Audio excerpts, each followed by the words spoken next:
As the rulers of the Mahajanpads were building huge forts, maintaining big armies, they need more resources. अब जो महाजनपद के rulers थे उनको क्या करना पड़ता था, अपनी आर्मी को मेंटेन करना पड़ता था, बिल्डिंग और फोर्ट्स को, बड़े बड़े फोर्ट्स को भी मेंटेन करना पड़ता था ना, तो दे needed official to collect these. So instead of dependent of occasional gifts bought by the people, as in the case of the rajas and janapada, they started collecting regular tax. तो उन्होंने वो किस पे डिपेंड रहते थे, ओकेशनल गिफ्ट्स के ऊपर depend रहते थे जो लोगों के द्वारा उनको मिलते थे. और फिर राजा ने क्या किया, जो जनपद से धीरे धीरे टैक्स लेना शुरू कर दिया. Taxes on crops were the most important, और जो क्रॉप्स के ऊपर टैक्स था वो बहुत ही इंपॉर्टेंट था. This was because most people were farmer. ऐसा इसलिए क्योंकि जनपद में जितने भी लोग थे ज़्यादातर सब फार्मर थे. Usually the tax was fixed at 1/6 of what was the produce. मतलब उनको टैक्स 1/6 भाग देना पड़ता था जो भी उन्होंने क्रॉप लगाई है, ठीक है, उसके ऊपर. This was known as a bhaga or share, जिसको कि भाग या शेयर कहते थे. There were tax on craft person as well as, craft person जो थे उनके ऊपर भी टैक्स लगाया जाता था. This could have been in the form of labour, जो कि लेबर के फॉर्म में होते थे. For example the weaver or smith may have a hard work for a day every month for the king. अब जैसे कि क्राफ्ट पर्सन जो थे, अब जिसमें लेबर और वीवर्स जो थे ना, ब्लैक स्मिथ हो गया, वीवर हो गया, ये लोग क्या करते थे, ये सारा दिन राजा क्या ही काम करते थे. Herders were also expected to pay tax from animals and animal produce. अब जो हार्डर्स थे उनको भी टैक्स देना पड़ता था जिनके पास एनिमल्स था या एनिमल से प्रोड्यूस की हुई चीज़ें थी. There were also tax on good that bought and sold through the trade. अब इसके अलावा जो माल जो होता था, जो सामान होता था, जो व्यापार के लिए सामान होता था, उसको खरीदा या बेचा जाता था, उस पर भी टैक्स लगाया जाता था. Change in agriculture. There were 2 major changes in agriculture around this time. उस टाइम एग्रीकल्चर में 2 मेजर चेंजेस हुए. One was growing use of iron plough. एक जो था वो आयरन प्लग शेयर था. This meant that heavy clayey soil could turn over better than with the wooden ploughshare. मतलब वो आयरन का जो प्लग शेयर था उस पहले वुड का होता था, उसकी जगह पर आयरन का हो गया, जिससे कि सॉइल को ऊपर नीचे ऐसे करने में, आपने खेती किसानी देखी होगी, वो करते हैं ना आयरन के, उससे मिट्टी को खोदते हैं, वैसे ही फिर वो हो गया था, आयरन का आ गया था वुड की जगह. So that more grain could be produce. ऐसा करने से ज़्यादा ग्रेन प्रोड्यूस होंगे. Second, people began transplant paddy.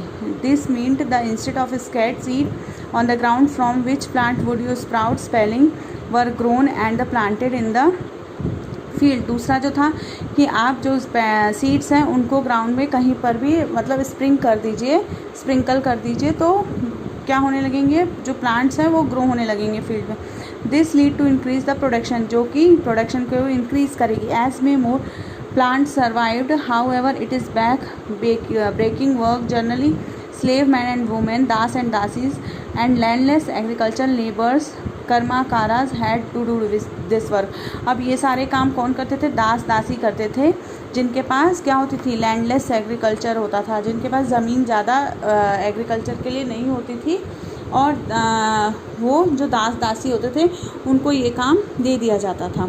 और लेबर वर्क को, जिनको कर्मकाराज कहा जाता था. A closer look Magadha. Find Magadha map 4. Magadha become a most important mahajanapada about 200 years ago. 200 साल पहले मगध जो था वो बहुत ही इम्पॉर्टेंट महाजनपद था. Many rivers such as Ganga, Son, Son flowed through Magadha. Magadha से गंगा और सोन नदियाँ बहती थी. This was important for transport water supplies, making land fertile parts Magadha wherever forested. Magadha के अंदर वाटर, जिसके कारण वहाँ ट्रांसपोर्ट की भी सुविधा थी और वाटर सप्लाई भी अच्छी थी, और वहाँ की लैंड जो थी वो फर्टाइल थी.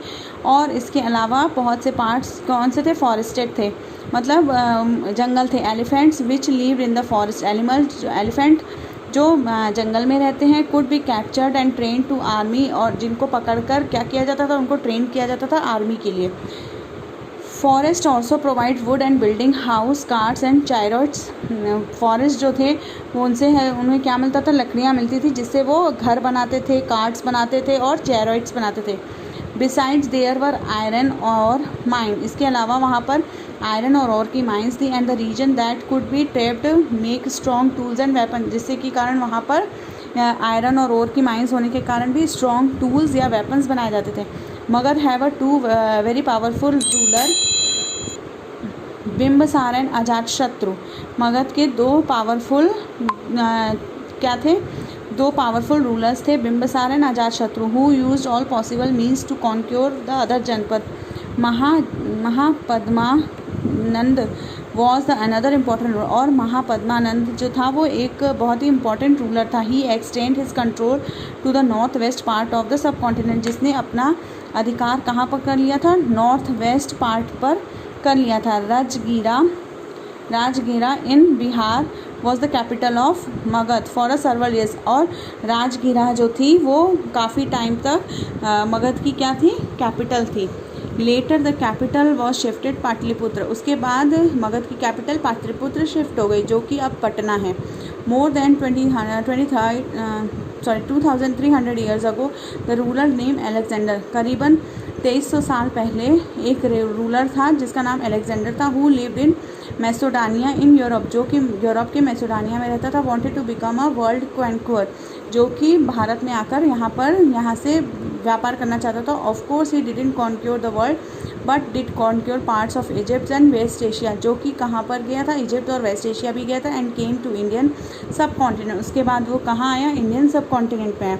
Reaching up the bank of the Beas, जब वो बेस नदी के किनारे पहुंचा, मतलब when he wanted to march further eastward, तब उसने सोचा कि अब वो ईस्टवर्ड की तरफ, मतलब पूर्वोत्तर राज्यों की तरफ अपने आगे बढ़ेगा। हिज सोल्जर रिफ्यूज, दे वर स्कैर्ड, उसके सोल्जर जो थे वो मना कर रहे थे, वो बहुत डर गए थे। As they had hear the ruler of Indian vast army as a foot soldier, जो कि क्या देखकर डर गए थे कि जो सोल्जर हैं वो मतलब फुट सोल्जर्स हैं, चैरियट्स एंड एलिफेंट्स हैं, जिनके पास चैरियट्स हैं और एलिफेंट्स हैं।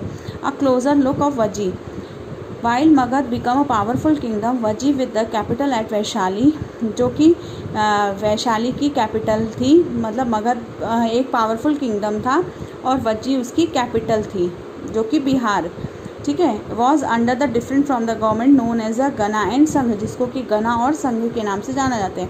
इन गना एंड संघा देयर वर नॉट वन, इन गना और संघ में कोई एक अकेला नहीं था, बट मैनी रूलर्स, बहुत सारे रूलर्स थे। Sometimes even when thousand of man rule together, even हज़ारों आदमी एक साथ रूल करते थे। Each was known as a raja, सभी कोई क्या कहलाते थे, राजा कहलाते थे। राजास परफॉर्म रिचुअल्स टुगेदर, वो सारे धार्मिक काम एक साथ करते थे। They also met the assembly, और वो क्या करते थे, असेंबली में रखते थे। And decided what had done and how, और असेंबली में ये डिसाइड करते थे कि क्या चीज़ कैसे करनी है और किस तरह से करनी है। Through discussion and debate, for example they are attacking an army, पूरे डिस्कशन और डिबेट के बाद, जैसे कि एग्जाम्पल मान लीजिए कि किसी एनिमल पर अटैक करना है तो उस बारे में वो डिस्कस करते थे कि उनसे किस तरह से मिलकर हमें अटैक करना है, क्या स्ट्रेटजी होनी चाहिए। However women dasa and karmakaras could not participate in this assembly, और इसके अलावा औरतें, दास और कर्मकार इसमें इस असेंबली में पार्टिसिपेट नहीं करते थे। Both the Buddha and Mahavira, you will read in chapter 6, belong to the ganas, जो बुद्धा और महावीरा थे वो भी किससे बिलोंग करते थे, गणास से, ठीक है। एंड संघास, संघ से। Some of the most vivid description of life in sangha can be found in Buddhist book, Buddhist book के अंदर हम संघ के बारे में बहुत जानकारी प्राप्त कर सकते हैं या पढ़ सकते हैं। Rajas were powerful kingdom try to conquer the sangha, nevertheless these listed for a very long time till about 1500 years ago, when the list of ganas or sanghas were conquered by the Gupta rulers, about whom you will read in chapter 10। अब chapter 10 में हम पढ़ेंगे कि किस तरह से powerful राजा अपना, मतलब किस तरह से वो संघ और घना से मतलब कॉन्क्योर्ड हुए थे, उसके बारे में अब हम चैप्टर 10 में पढ़ेंगे। So our chapter is finished here. Thank you and take care.